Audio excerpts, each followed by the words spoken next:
So briefly, what have we learned? One, it's a good job you're not doing computer science, because I would have expected you to have come up with this formula on your own. You won't see this sort of maths with modulus, not just yet. So we're in new territory and deep water. So we're going to move on now to working out the cost. So for example, one packet, if I'm going to make or use one packet, I'm going to need 1 tub of butter and 1 box of eggs. So that's one packet's going to cost me £1.70, and 1 tub of butter is going to cost me £1.85, and 1 box of eggs is going to cost me 89p. I know I'm going to have 5 eggs left over, and I know I'm going to have a majority of a packet of butter left over, but you can't buy them in smaller amounts. So unfortunately, that's a cost you're going to have to bear. So let's see if we can work that out quickly. Now we're also going to have to sort of use the fixing with the dollar signs, because we're going to be dragging this formula to the right, and if we don't use them, it's going to start pulling up the values from here which are blank. So if you get errors when you're doing it, go back to your formula and see if you're actually using the dollar signs or not to fix the values. So in the cost, what I want to do now, this is sort of BODMAS, BIDMAS, whatever you like to call it as well. Although the computer will work it out if you don't use brackets, I do like to use brackets to ensure that it's actually doing the calculation that I want to each time. So that's what brackets are for. You're forcing it to do that particular calculation first. So I'm going to start off with some brackets. And I'm going to say that what I want to do is to make one packet here, I've got to buy one packet there. Now this is going to move across, so I don't need to put the dollar sign in front of it. So I'm going to go over to 2, then 3, then 4. So this value is going to move, that's fine. But this value here, I don't want it to move right when I drag right, so I need to fix that. So one packet times the cost of the packet, and then press F4 or put the dollar signs in yourself. And that gives me the cost of one packet. To that I need to add the fact that I need 1 tub of butter. So again, I'm going to use brackets to say 1 tub of butter times the cost of butter.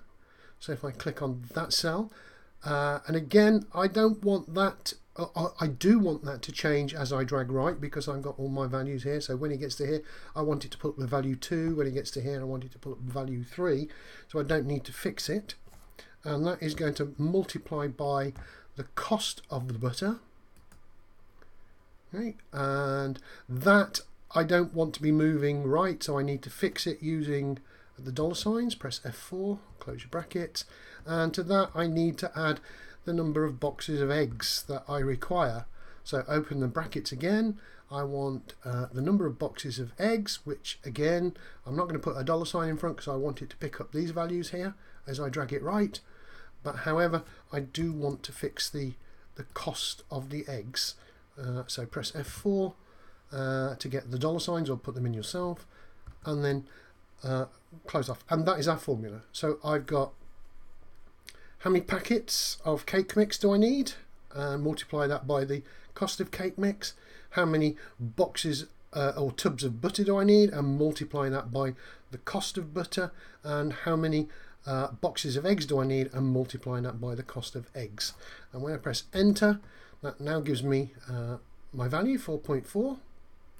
And if I drag that right to go over the whole 22, I've now got the cost, which doesn't look quite right, of all my values. So I'm going to see what's gone wrong.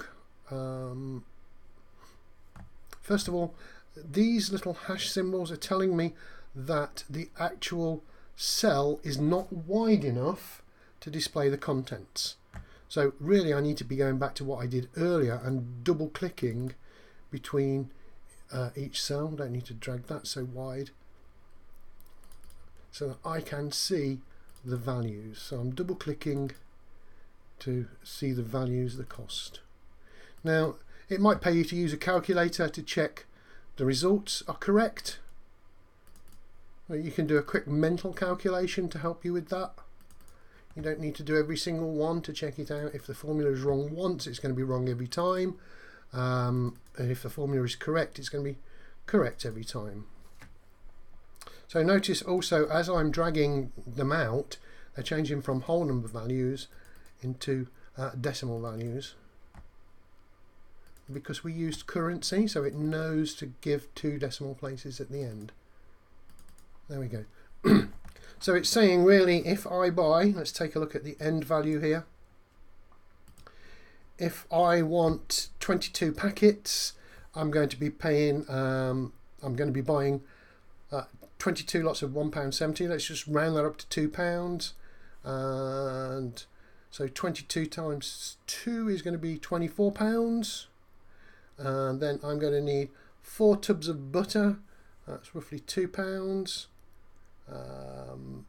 And then I'm going to need 4 boxes of eggs. So it's roughly £4.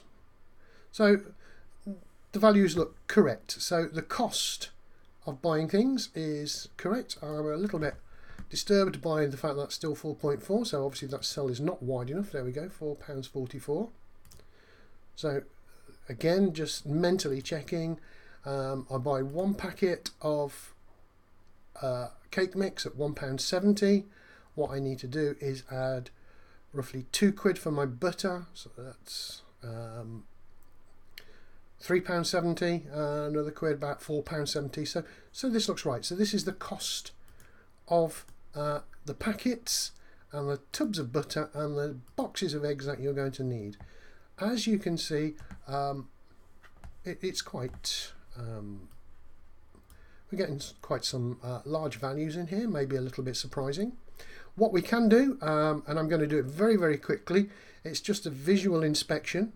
I'm going to make a graph. I'm going to chart this information. So if I highlight all of this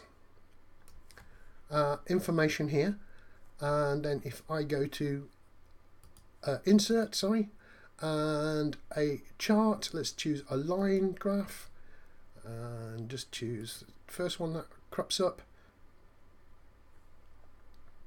There we go. We are seeing the costs. So obviously, as the number of packets increase, the costs also increase. But notice it's not a straight line. It's bouncing a little bit. Maybe you want to think why this value is bouncing. Okay. So in the next video, let's just get rid of this chart. So if I click on it and press delete, it should go away. That's a quick visual inspection. In the next video, I'm going to sort of work out the cost per cake. So I've got the cost of the mixtures in eggs and butter and packets of mixture. And what I want to do is sort of work out the cost per cake.